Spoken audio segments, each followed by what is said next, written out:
So this video is going to discuss closed loop control using transfer functions. So here you see that I have a transfer function. All right, this is just a standard second order system. Now let's suppose that this transfer function is perhaps the engine of a car. And so I wanted to go 55 miles per hour. So I step on the throttle and I give it a constant 55 mile per hour. Now there of course is going to be some transient time. It's going to take a little while to get the car up to that 55 mile per hour. But once it reaches steady state, okay, so remember if at steady state we let S go to 0, that gives us our steady state condition. So the S values of the transfer function basically disappear and I'm left with 36 divided by 36.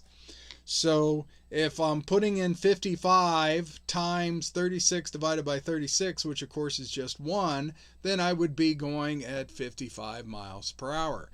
So the idea is that if I, stepped on the throttle, told the car to go 55 miles per hour, once it reached that 55 miles per hour, it would stay at that 55 miles per hour. But the problem with that is that let's say that here we are and we're just cruising down a nice flat road at 55 miles per hour. And then all of a sudden we reach a hill and we have to start going up.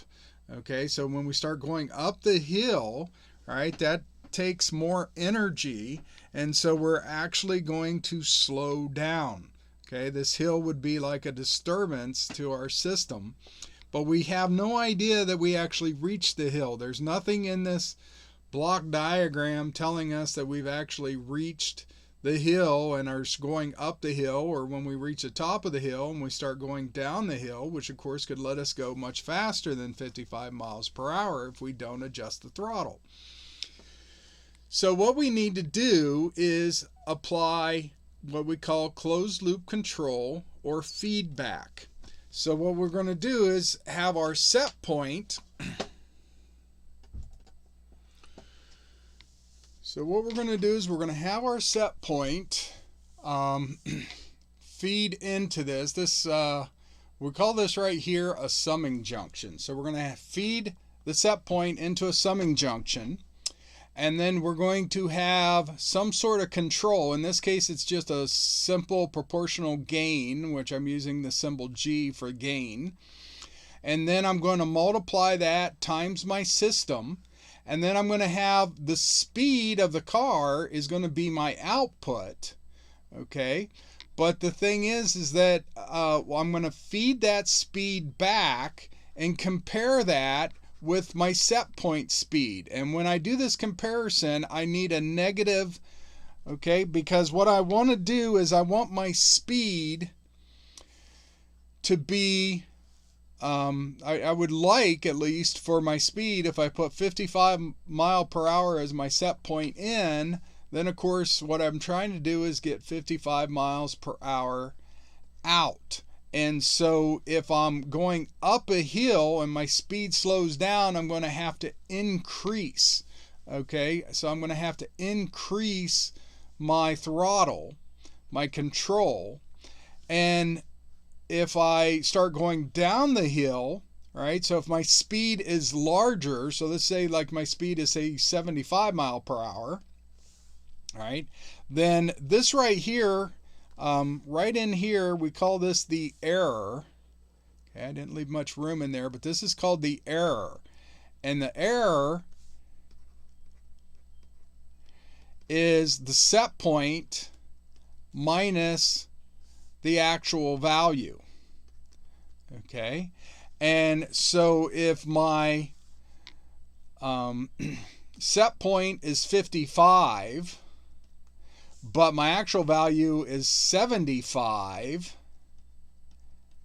then then I'm going to have like minus 25. So basically this negative tells me that I need to be slowing down, right? So if we didn't have the negative there, if we had actually a positive right here and had positive feedback, even though I'm already 25 miles per hour over, that would be telling it to go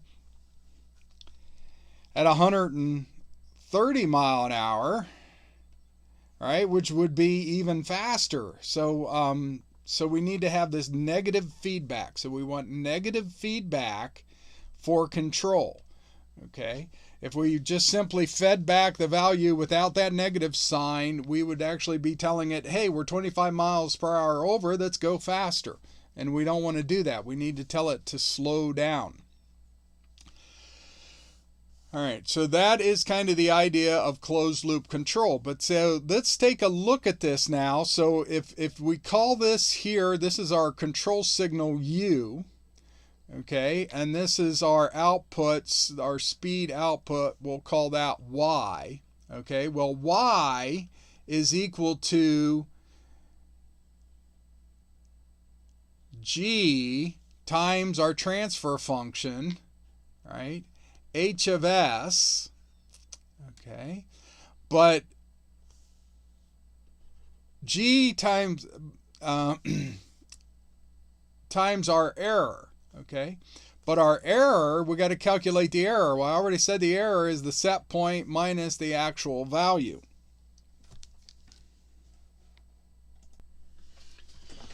All right, so I just cleaned it up here a little bit. So let's all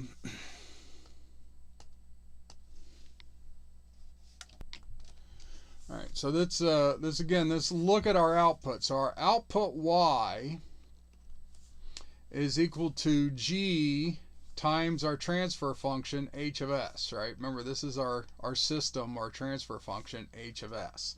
So our output is G times H of S. But what's going in is the error, right? So that's times this error, okay? And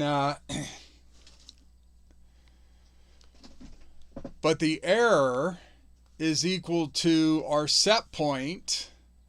Okay, so that's equal to this G times H of S times our error, which is the set point minus Y. Okay, but now you see I've got a Y and a Y. So let me just kind of rewrite this. So we have Y is equal to the gain times the transfer function times the set point minus Y times G times H of S. Okay, so all right, so if we get the Y's on both sides, right, this is going to give us Y plus Y G H of S on the left is equal to G H of S times our set point on the right. And so if we rearrange that, well, if I factor it out first, I guess I won't go too fast. So we're going to have 1 plus G H of S is equal to G times H of S divided by our set point. And so what we want, right, remember we want output over input. Output over the input. So our output is Y and our input is our set point. Okay.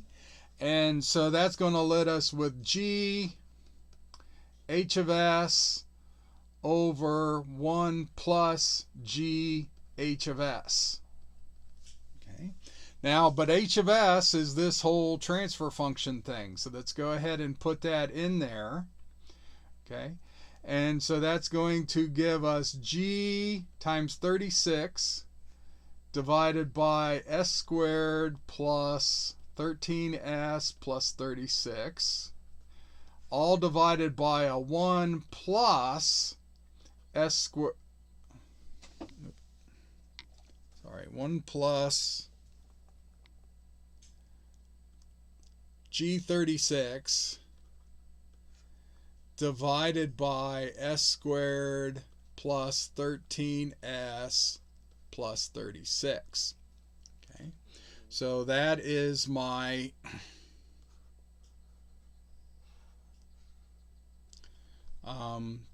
transfer function, but we can simplify that a little bit.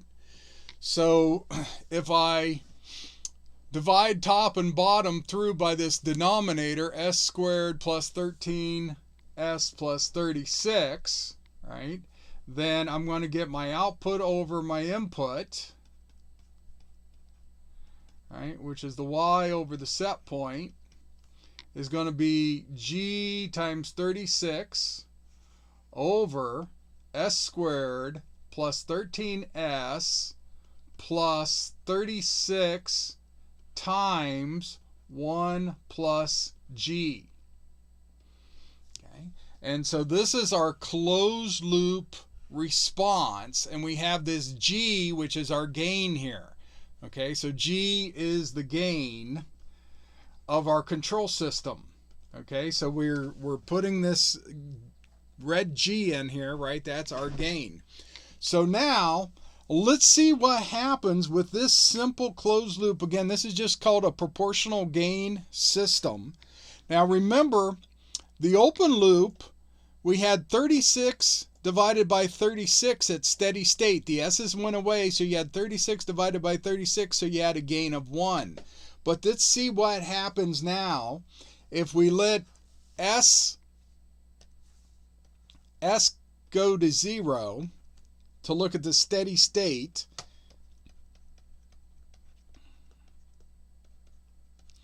Now the s's disappear, and I'm left with the gain times the 36 over 36 1 plus the gain. All right, so well, what's the gain? Well, the gain, we get to pick the gain. So let's take a look at a couple of different gains and see what happens. So let's just take about the easiest one I can think of.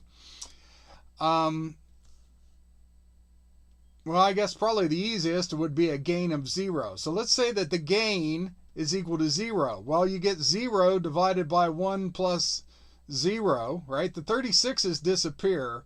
So, you know, we get gain over 1 plus the gain. And so if we use a gain of 0, then our output at steady state, okay, so y at steady state would simply be 0. So we wouldn't go anywhere at all.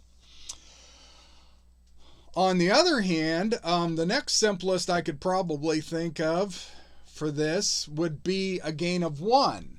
Well, if we put a gain of 1 in here, then we would get 1 over 1 plus 1, which of course would be 1/2.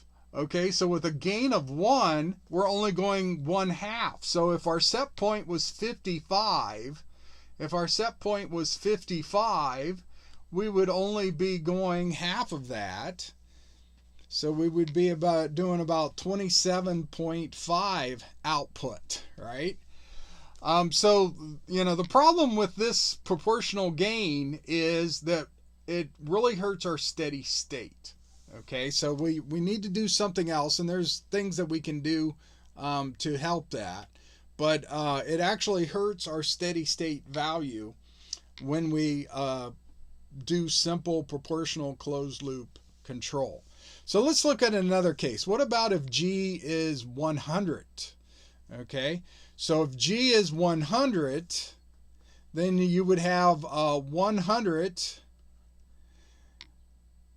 and then 1 plus 100, all right, which of course would give you 101.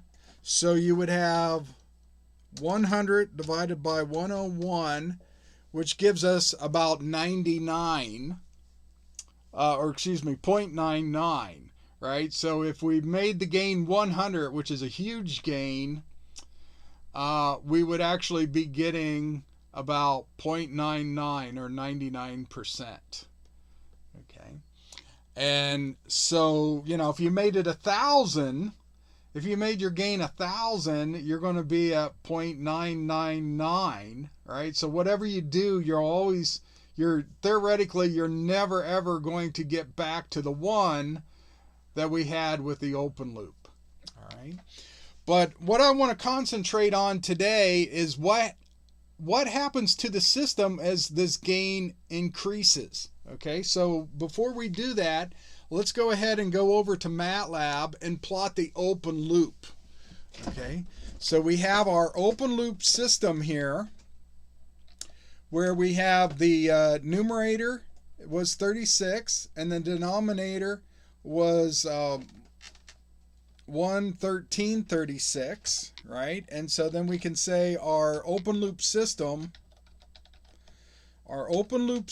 now has a gain, or no, there's no gain in there. This is just the open loop system, okay? The gain only comes in when you close the loop. So our open loop system, I'm going to use the transfer function option here, and then I'm going to plot this. So I'm going to say like y comma t is equal to, I'm going to do a step function just to look and see what happens here. So I'm going to do a step function of my open loop. Okay, and I haven't defined a t, so I'm just going to let MATLAB choose my t for me right now. And if I don't like it, then I'll maybe adjust it later. Okay.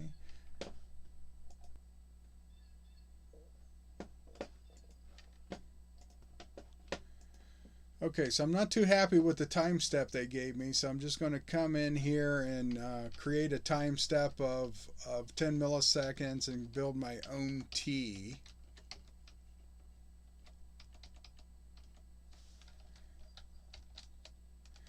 And run this again.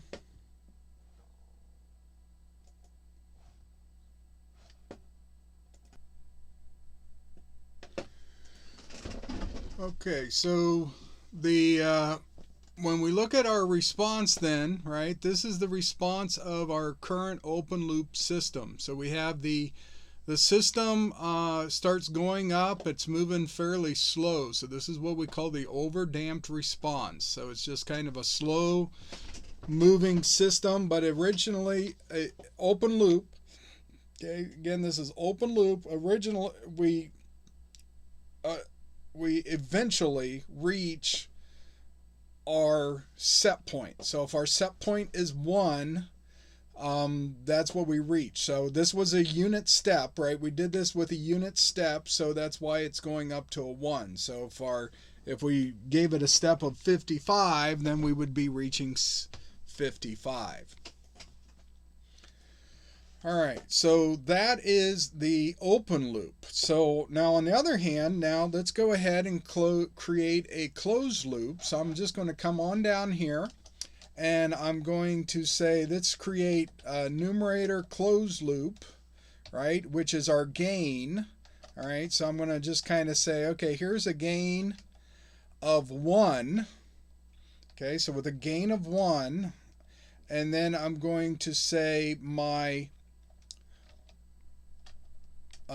numerator, I'll just call it like G1 for gain of 1, is going to be the gain times the open loop numerator, and my denominator for a gain of 1, right, is going to be 1 comma 13 comma 36 times 1 plus that gain, right? So that's what we had over here on our image, right? We had the numerator was the gain times the 36 of the open loop, and the denominator was the s squared, so that's the 1, 13s, and then 36 plus 1 plus that gain.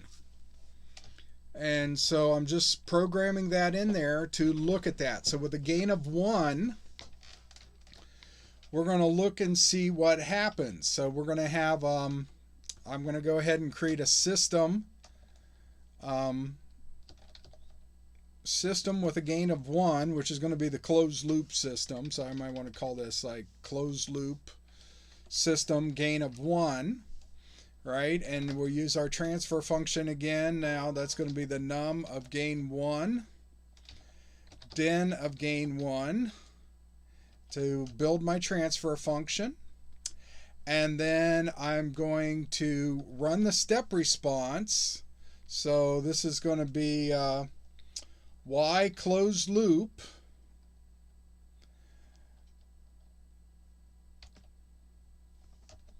and then and I really only need the y value because I've created my own t up here, so I don't need to return that from the step function.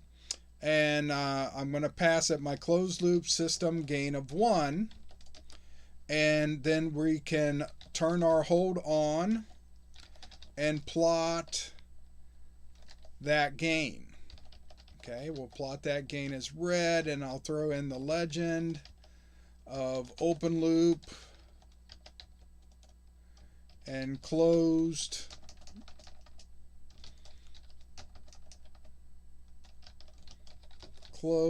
gain of 1, just so we know what those values are.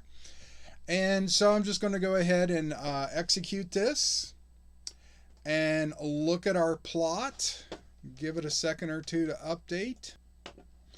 Alright, so I'm getting a really weird error here. It's telling me I've got an incorrect use of equal sign operator, that I should be using the equal sign operator. Alright, so sometimes the messages are just a little, it's confused, and so the message it's giving me doesn't make sense. It's telling me I'm incorrectly using an equal sign where I should be using an equal sign. So looking at my code here, I see that really the problem is right here on my denominator piece.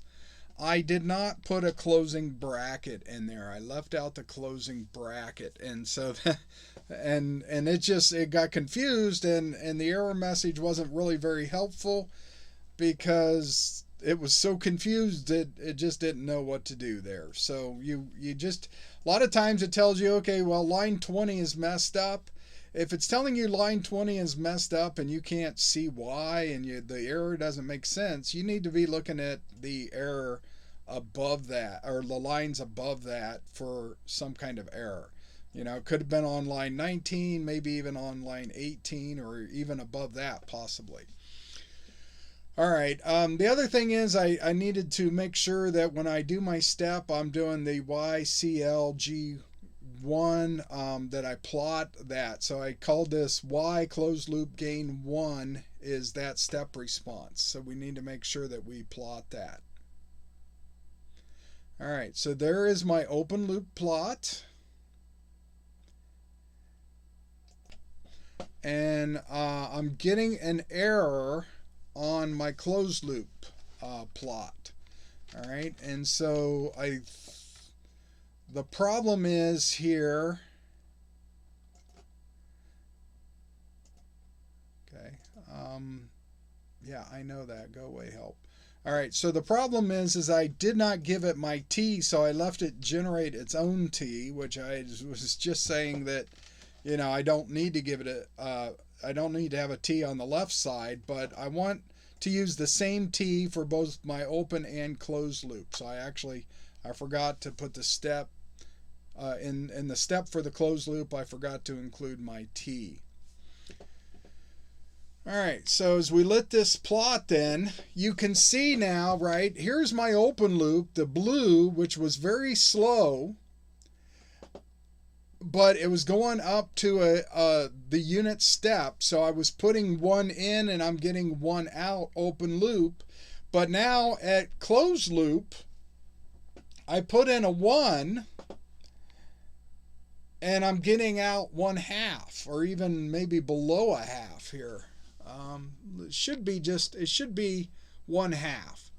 Okay, so you see it looks like it's coming right in here at that hash mark. So it looks like it is going to 1/2. So you see that value there. So you see actually though there might be just a little bit of overshoot, but it's kind of hard to tell. So what I'm going to do is I'm going to plot my final value. Okay, so I'm going to plot a final value there. So using some of the features of the MATLAB and Octave software here, what I'm going to do is I'm going to say get final value, and I want to plot that, right? So I'm going to say the final value of gain 1, well, closed loop gain 1 is equal to the last value of that. So it's y closed loop gain 1 end. Okay, and so now I need to plot that. So I'm going to use my axis function. So I'm going to recall my x min and x max.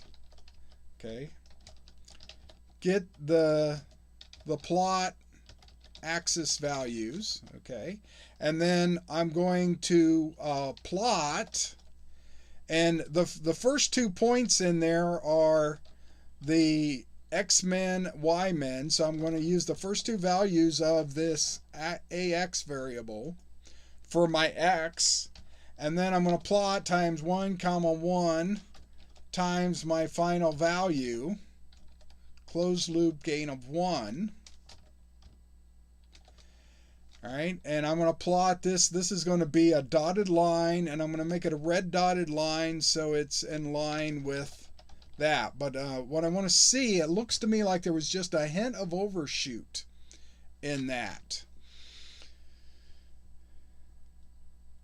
Okay, so if we plot this again, we'll see that there's going to be a little bit of overshoot. So you see that it actually is going above the final value of the closed loop. I actually overshot it.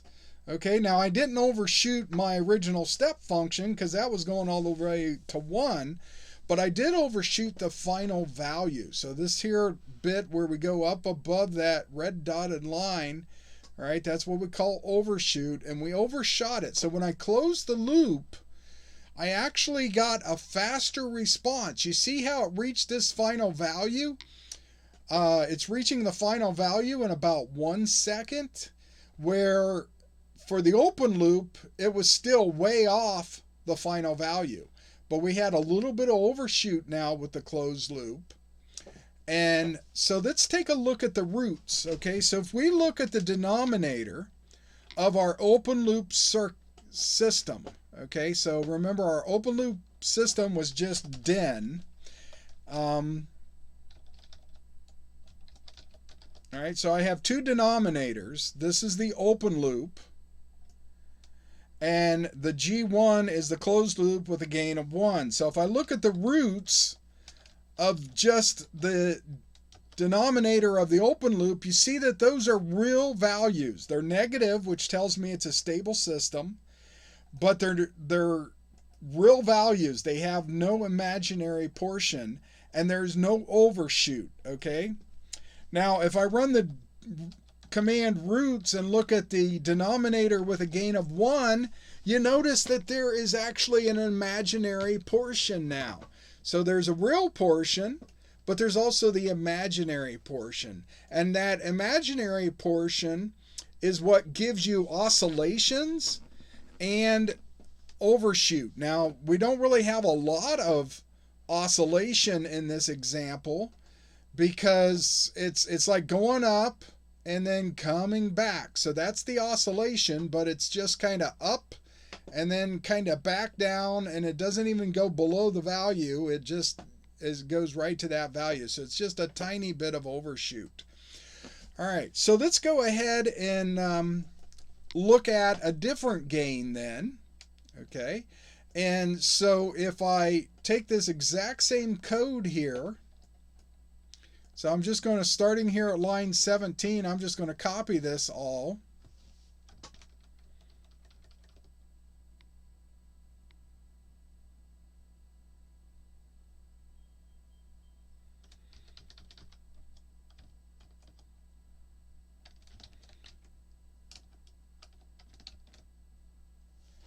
And paste it in here again.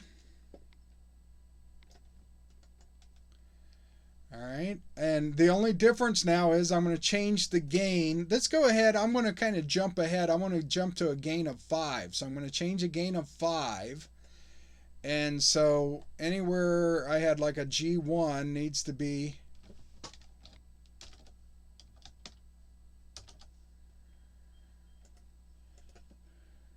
come on, did you change them all? Whoops.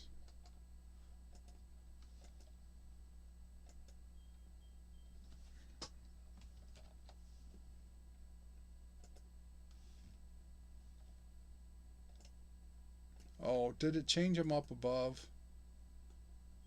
Okay. Yeah, so you gotta watch it. I didn't want to change this top one here.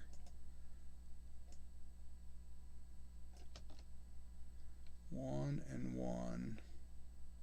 Okay, so you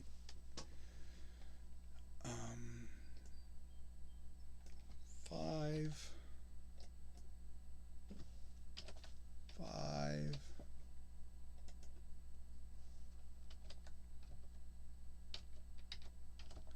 5, and so we just need to change all these.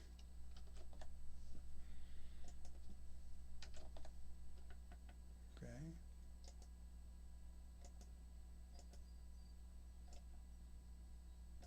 And I also want to change the color. Okay, so we had red was a gain of 1. Okay.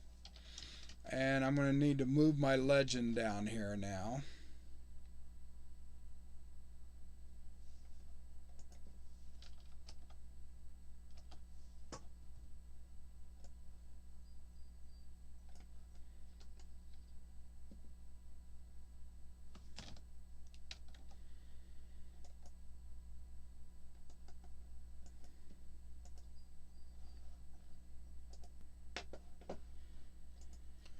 Okay, so now you can see, forgot to change the color though. So all I did was copy the closed loop code, and I ran that again.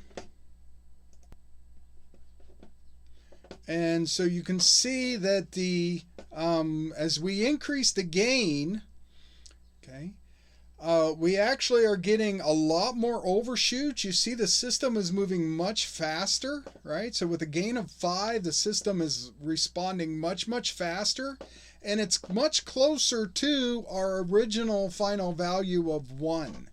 Okay, it hasn't quite reached that final value of 1. It's actually only reaching a final value of, I didn't actually print out that value. Let's see what it is.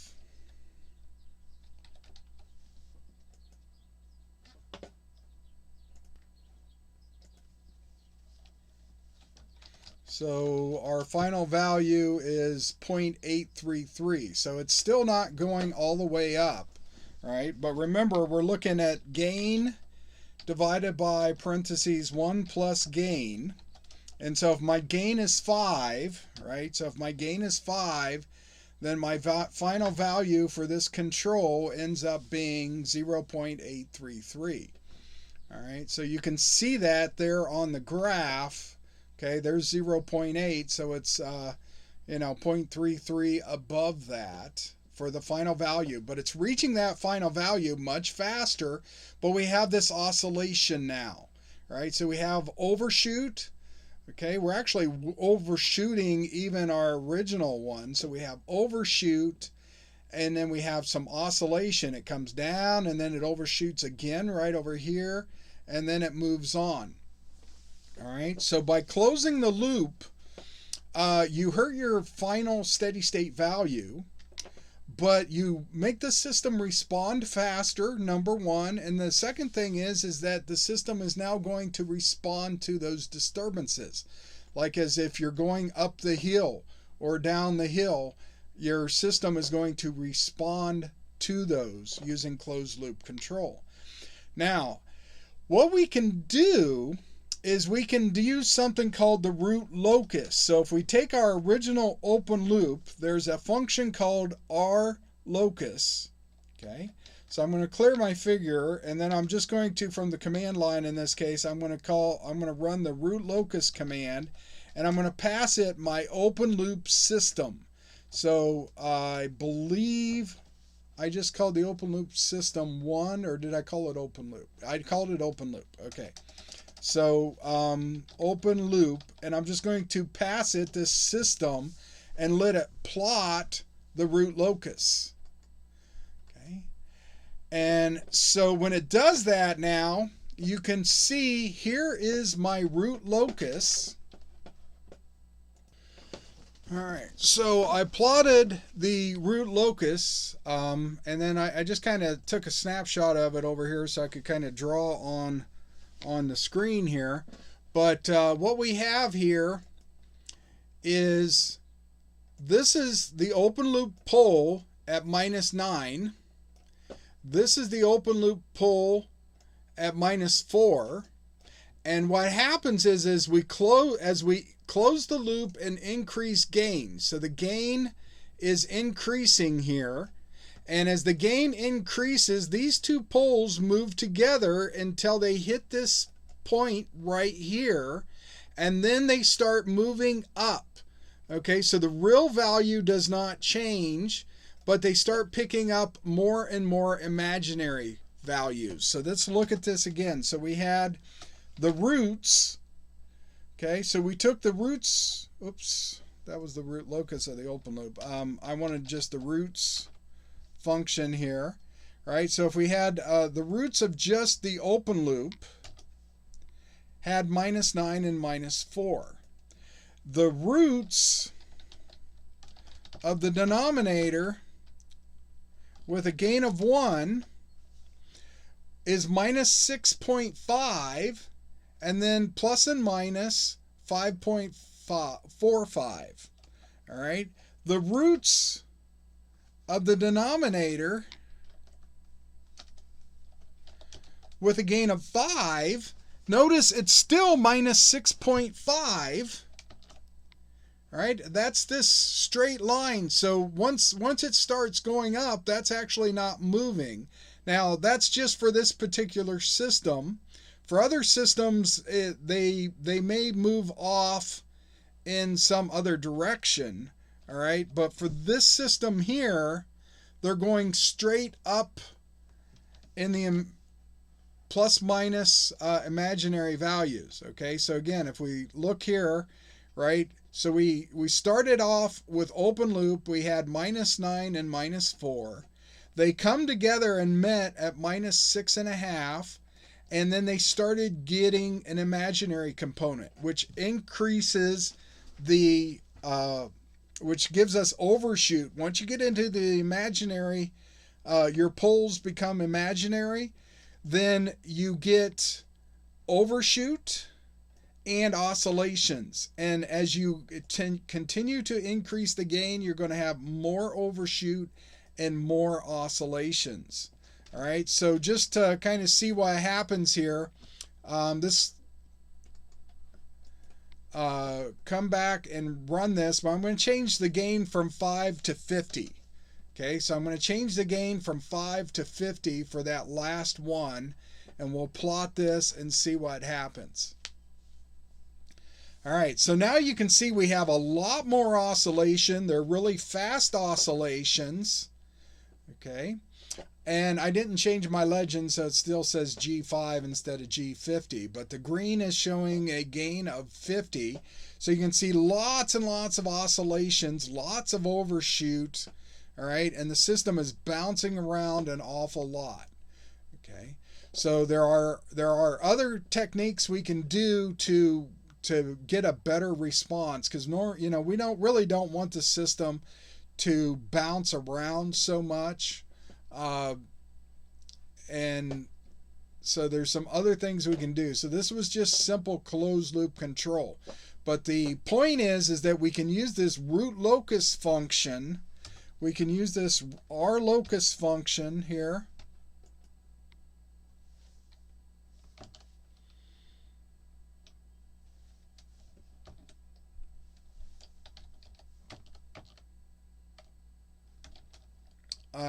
To plot the open loop system. Okay, when you use a root locus, you use an open loop system, but what it's showing you is how the system poles are going to move. Okay, so this is a plot. This is a plot here is the root locus plot. Okay, and the root locus plot is showing you how the system is going to move as your gains increase.